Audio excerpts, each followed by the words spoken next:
Alright, so being in the Frostlands is the place you want to go because you can get a book or super weapon that makes your books better and applies frost and wet to all enemies whenever you play a book. That'll be good on Cornelius or Zek as their weapon. Sadly, I have to remove some Death Stores and Shameful Reminders here, which does limit my funds quite a bit. Really importantly here, you want to pick up Ball Lightning. Look at me mousing over it so many times. Just get the Ball Lightning. Yeah, Wilbur needs Ball Lightning. That is going to be one of his best combo cards. You could pick it up this act, or you could pick it up next act. Honestly, you'll be fine this act without it, especially if you get some recurring nightmares like I did. I'm going to pick it up anyways. But the main plan with Ball Lightning is you're going to want to copy it for 0 a few times with Evelyn's copy spell enchantment. But she gets that level 4, so I won't have that till about halfway through. Still, pretty good.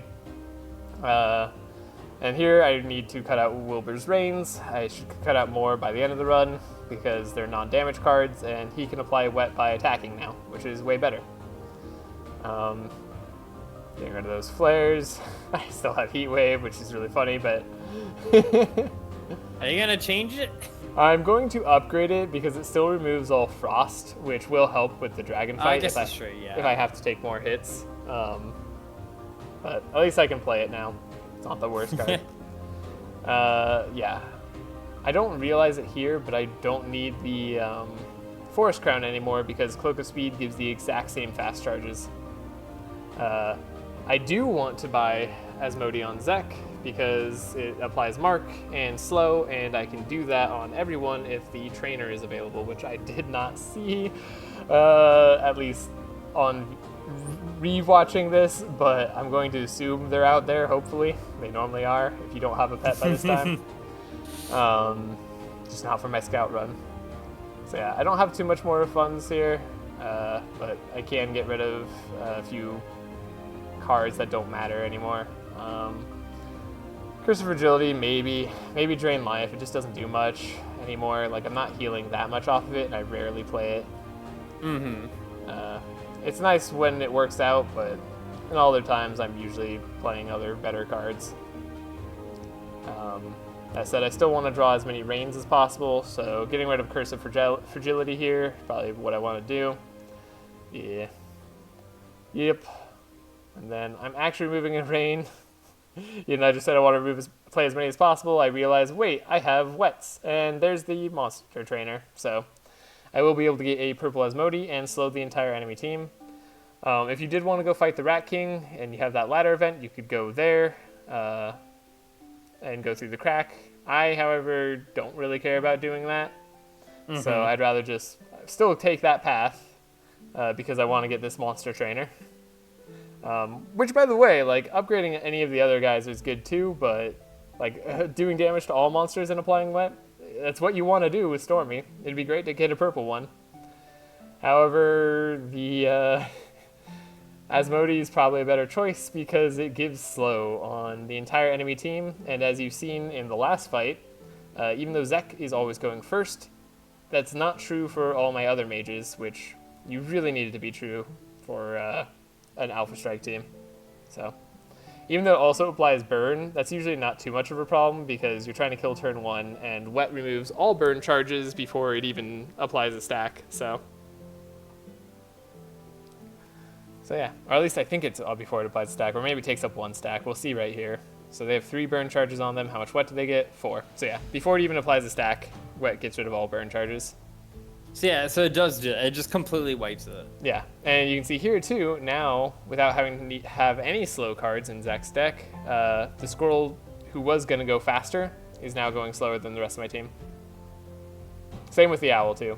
So I only need 20 speed on my guys for the rest of the fights until the final boss.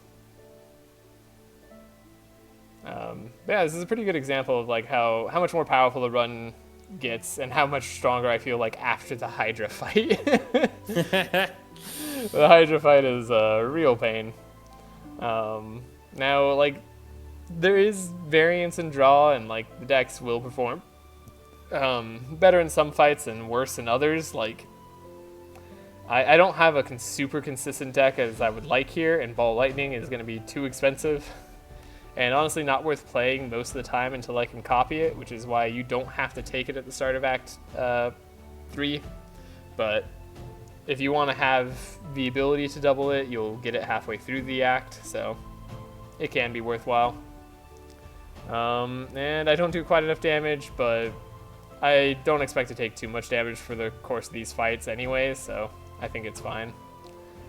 Plus, I still have a purple dirty bandages and a clean bandages, so I'm healing up a little bit anyways, which is why I'm also okay with taking damage that I probably shouldn't be okay with taking and playing a little inefficiently.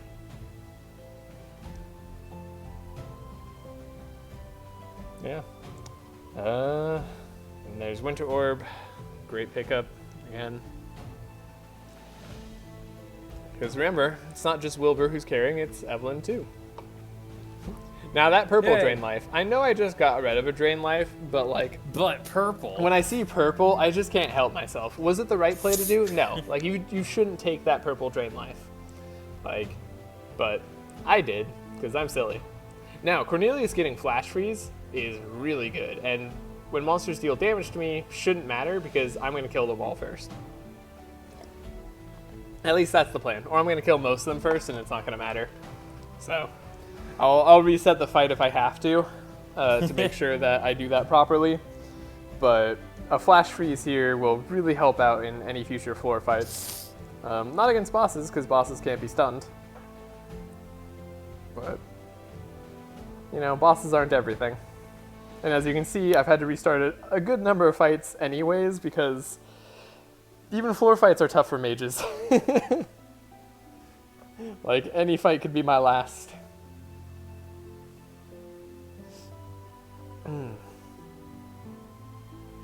But this ends up being a good turn because I have a lot of support cards on Cornelius, so Evelyn and Wilbur's are both going to get really good turns.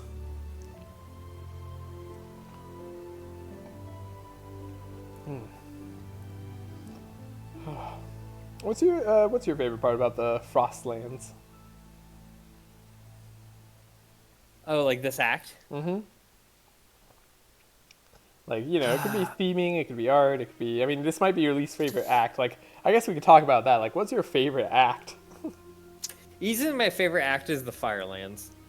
Yeah, I really like the Firelands, too. I feel like the rewards there are really good. It's just... Yeah, that one is easily the best. But, I would say... Frostlands is probably my least favorite, and that's also because I find the dragon to be a weirdly bad boss. How so? In that,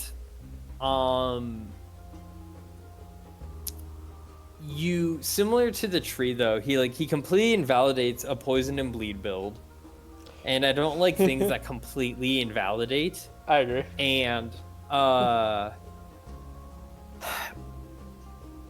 but what's also weird is that he's either unbelievably destructive, and it's like very difficult to think of how to beat him, or you wipe him in one turn. And maybe that's what the case is always for level 16 things, but it's crazy how it's crazy how often that, like, I feel like that happens with the Frostlands. And it's also the whole slowing thing is just kind of meh. My favorite part of it is specifically that one aura or curse dragon. Oh, I love God, that I guy. hate that guy. That guy who's going to appear in this fight right here. I love him because of how much he's such a presence. Yeah, I mean, that guy. Yeah, you do have to worry about this dragon right here because they will apply their debuffs to you, and then they will steal your auras as well. So they can really mess up a fight if they steal your aura. I think they do steal first, and then they apply whatever curses they have. I can't remember the order. Actually, I think it depends on what act you fight them on.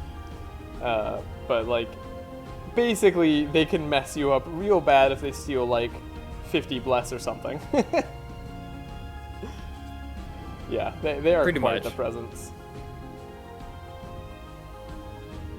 And I The just dragon. Talking about Madness 16 in general, I don't like how much it invalidates poison and bleed builds. Like, they're not the worst, but you do have to play like you don't go Alpha Strike poison and bleed builds. I feel like for the most part, and they're usually just secondary damage anyways. Like that's what you'd rather have them because you can't stack them high enough to be too meaningful. And even though they have some good scaling cards, it's usually like it's not worth the cost of being able to apply or having to apply that much poison or bleed in the first place. Outside of maybe the Monster Eye being a really good one in the Poison Land. Yeah. So sorry, I just want to say, echo you a little bit on that. How I don't like, I mean, not just the dragon, but Madness 16 in general doing that too. Yeah. But I guess that's the thing is the dragon feels like a I don't want to say less powerful, but there's never been a time where I've actually been like truly fearful of the dragon because it just dies so fast or something, or he completely ruins the run, and so we just don't go to it. Yeah, now, I will say like that I understand that as part of the design of the game, like having some bosses who hard counter certain things that you do. Like it kind of makes sense. The dragon being a hard counter for like bleed and poison is a little weird. Like you think he'd hard counter frost a little bit more, but he really doesn't.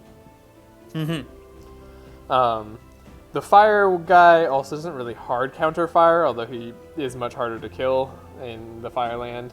And then the Hydra doesn't exactly hard counter lightning or wet or frost builds either. Like, it all works.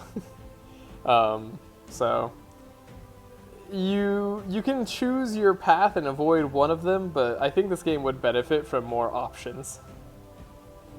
I agree.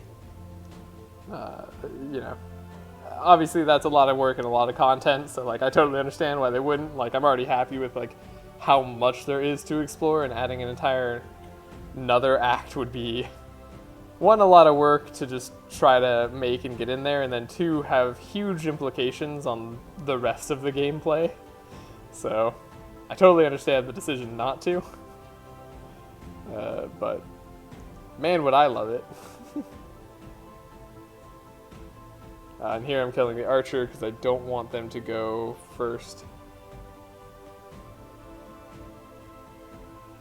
Yeah. See, I was trying to figure out whether I needed 1 or 2 stacks there. I only needed 2. Or sorry, 2, yeah, 1 or 2 repeats there. I only needed 1, but I figured might as well be safe with my energy. I'm not going to need it next turn anyway. Hey, and there's that purple drain life, so Zek can recover a little bit better. He is coming in handy. I knew it would be great. Yeah.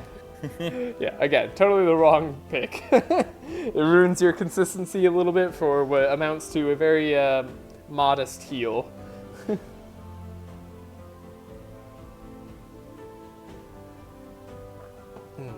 Though the repeat mage card might be a little bit better.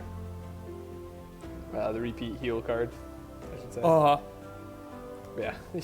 See that recurring nightmare dealing 107 damage each? Beautiful. Yeah. That was just one hit that did basically 214 damage. Like, that is great. And that's only going to get better. Now do I take Winter Orb? Do I realize my deck is still bad? Yes. Yes, I do. So I get a free upgrade here. I thought this would be more of a free fight, so I did that. And I figured I might as well upgrade a Ball Lightning. or Superconductor because it costs a lot, or even Reoccurring Nightmare because I can go from repeat 3 times to repeat 4. So all of those upgrades seem good, but I like Ball Lightning just because, you know, you're never gonna upgrade it regularly because it's not really worth it. God, no. It's so expensive. Which, you know, arguably that means I shouldn't upgrade it now, but I'm having fun. I'm feeling good about this run with Charged Trident. I'm already past the Hydra. I'm not too worried about the bosses of this area. I just need to make sure that I'm going fast enough, which is another reason I'm not going into the sewers, is because I don't know what I'm going to fight there, and I do know what I'm going to fight up here, and they don't look that scary. So I am happy to go and fight any of these fights up here. A little extra gold, get more gold here. I'm not planning to take a path that would make use of the ruby in Act 4, because I plan on going straight down the middle, which you can do without the key, as long as you have Wilbur. Wilbur being the best carry. Now, here's a fun thing. Mass Invisibility. It's a card I debated getting a lot. It's actually better on Wilbur because going invisible on Wilbur's like final attack and then letting the enemies go and have them basically hit nothing if they don't have AoE feels really good. However, I don't think that I need the extra damage from the stealth. It's only 20% anyways. So, like, or 20% per charge, which would be admittedly like 80% extra damage, but only for one card. That would be worth it if I was gonna like play Ball Lightning first, which I rarely am, unless I get like Cassandra's Mirror or something. But you can't bank on a Cassandra's Mirror. Can you? Oh, Cassandra's Mirror. The item that is so good that we always forget its effect. Yeah, for those who don't know, Cassandra's Mirror is a equipment that when you play your first card, any card, including character special cards like enchantments, each turn you double it and make it cost 0 and puts it into your hand. So it's incredible. Like it is always good. It is always worth taking. It is probably one of the best equipment in the game, just by itself. Yeah, like I can't think of a run that wouldn't appreciate Cassandra's Mirror. So, but again, it's a I don't know what tier that's actually called. I think it's called Legendary, right? Yeah, are they Legendary tier? Because isn't it like common, uncommon, rare, epic, legendary? Yeah, you might be right. I'm gonna check a little bit here for a second. Oh, I can hear the music going. Maybe not.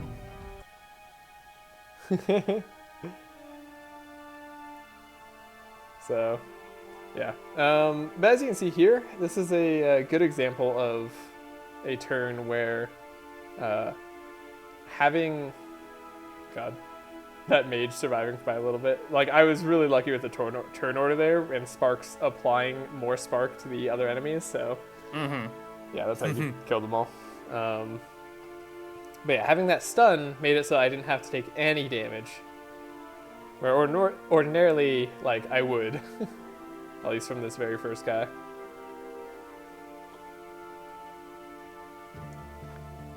So, Flash Freeze continues to be very good.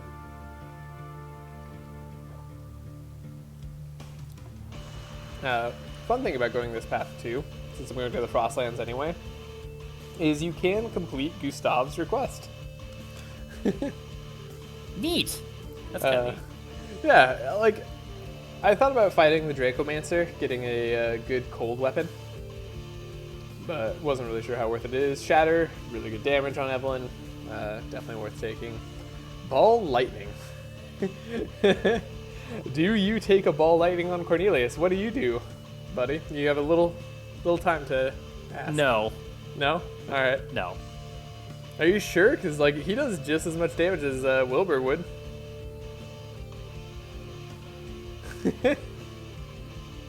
No. It's a tough question in my mind, you know? Like, at this point in the run, I just wanted to be able to support Wilbur. Also, getting free remove here is relevant because starting next, or in this act, actually, you had to pay to remove cards, and it just gets more expensive in Act 4. So, might as well remove what you can. I have a lot of cards I want to remove. And I leveled up. So, Transcribe, being able to double a book, really, really cool. And of course, Spell Echo is the obvious choice here. It makes it so you copy a spell when you play your first spell after it's enchanted. And she can enchant any hero, which usually you'll do that on Wilbur, copy a Ball Lightning, and have a copy appear in his hand, cost 0. And then what Wilbur wants to do is have Twin Scrolls, ideally copy Twin Scrolls, put 2 free Ball Lightnings on top of his deck, and then draw into them in some form or fashion.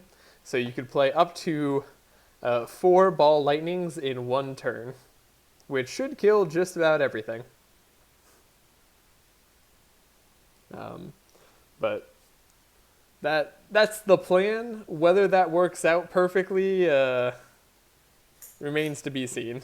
Yeah. So yeah, here I debate on whether I want trustworthy or not, by completing honorable, not trustworthy. I thought it was trustworthy. No, honorable by completing character's request. It's not much of a heal, especially because of Decadence. A Madness 16 modifier lowers your heals by quite a lot. Mm-hmm. But it is a little bit of block, it's a little bit of barrier, and at the end of the day, I don't think I need the Dracomancer stuff. So I go for Gustav's thing anyway. Plus it gives you some item options, which isn't the worst. I find Orb of Storms kind of funny. None of my characters really need it outside Wilbur, except Wilbur already has. It's better than Charged Trident. Yeah, much better than Charged Trident. Cold Rune. Upping cold damage is relevant on Cornelius, whereas the heal he's getting from the Crown of Thorns isn't. And Ice Orb is a nice upgrade to Evelyn's weapon. So, some good pickups overall. Fungal Outbreak. I think I can do it, and I have enough money to get a rare equipment shop, to make use of a rare equipment shop, so seems pretty worthwhile. It goes on top of Zek's deck, or not on top of Zek's deck, but in his deck, which is great. Because Zek's draws are kind of the least important. And then I have the option between Book of Nightmares, Tome of Intellect, and Transmission. It's a tough choice because they're all kind of good supporty cards, but Book of Nightmares gives Wilbur, those Nightmare cards that will deal a ton of damage. And even their first cost that they normally would be is free, so it's super solid. Mm-hmm.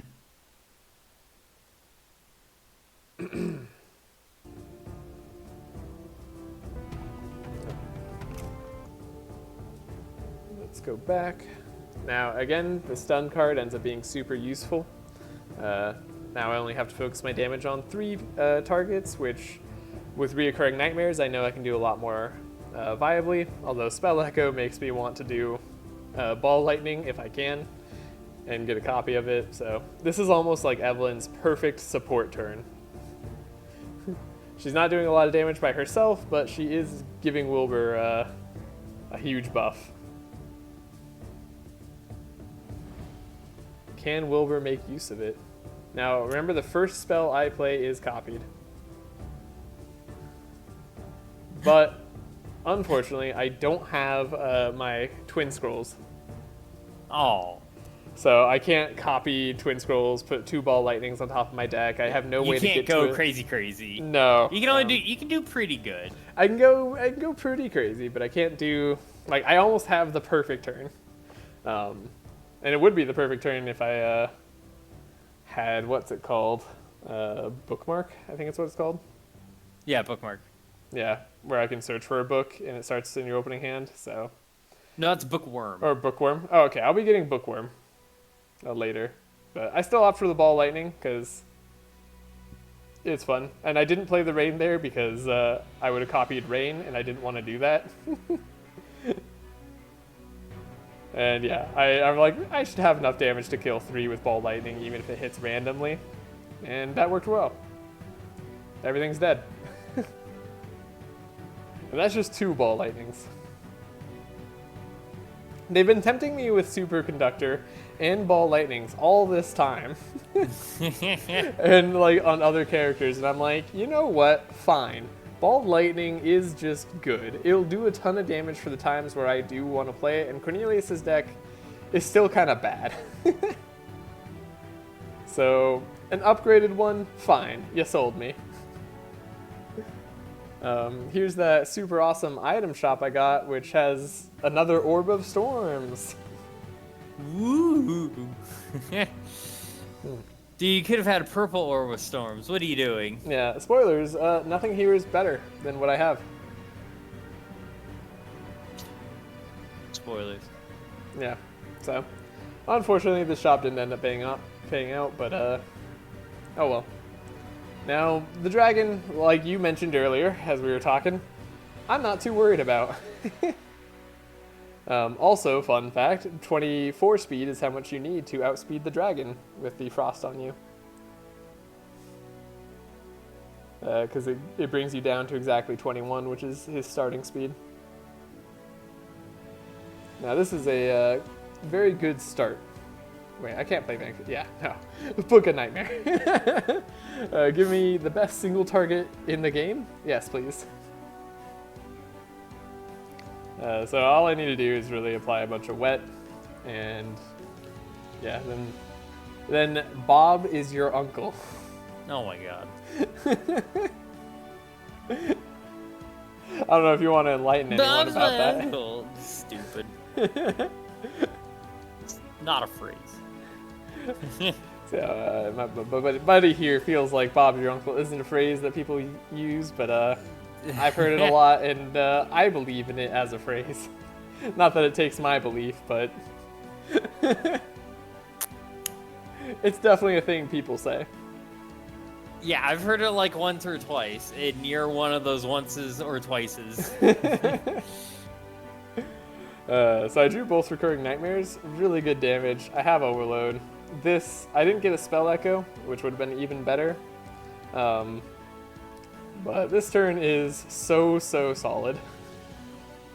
Because the first one won't deal as much, but every hit I do will apply more Wet and Spark, and then that one's doing way more per hit, and the dragon is dead. Done. See? First turn. Easy. Easy. Easiest freaking guy. Yeah. Now, Siphon Life. Now, Blizzard, I really want on Evelyn. But Cornelius gets it. So I'm not going to pick it up on him, even though it seems like it could be okay. Siphon Life, however, is a repeat damage card and can heal. So this, I almost feel like, is worth it on Wilbur because he can heal up to full from nothing. But I don't end up taking it. I want Mono Gem because I want to be able to play Ball Lightning. Freezing Ink is that book card I was talking about. This is the entire reason why I went to the dragon. Butcher's Block is really good, and I'm trying to figure out who should have it because it is basically just a draw each turn. Though you do need to be careful about your Inspire charges because if you go over 10, you won't get a meat card. And Wilbur really wants to be able to draw every turn. Oh yeah, I look at Lapis Necklace here because the speed up item for Cornelius is actually quite good, and I don't think I'm taking too much damage anymore. Frozen Tear, great item for Evelyn, just a little bit more damage and Frost Charge. And then yeah, that Butcher's Block, giving meat to Wilbur so that he can draw at the beginning of his turn, which means he can play Twin Scrolls, copy that free Ball Lightning. Super good.